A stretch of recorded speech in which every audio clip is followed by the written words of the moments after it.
အားလုံးပဲမင်္ဂလာပါနေ့က4နှစ်ချိန်ပါ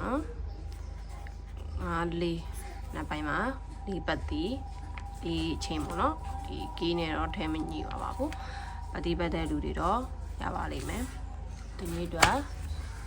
ဒီနေ့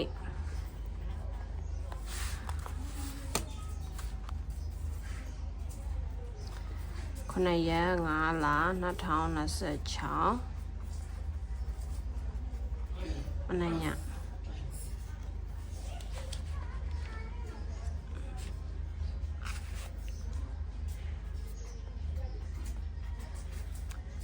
အားသုံးချိန်မှာ9-3ချိန်ပတိကြိုက်တဲ့လူတွေကပတိပတ်နိုင်ပါတယ်9-3ချိန်9-3ပတိ9နှစ်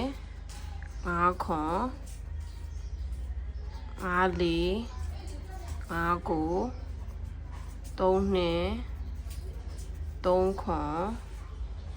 3 4 3 9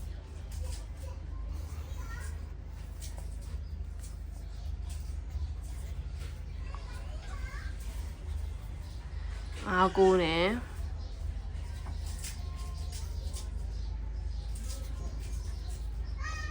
အားကိုနဲ့3လေးနဲ့မင်းអော်ပါဒါကဒီနေ့အတွက်ချိန်နဲ့ကီးနဲ့ပါအားလုံးပဲဒီနေ့လေးပေါက်ကြပါစေ channel လေးကို like and subscribe လုပ်ပြီးတော့ share ပေးကြပါဦးကျေးဇူးအများကြီးတင်ပါတယ်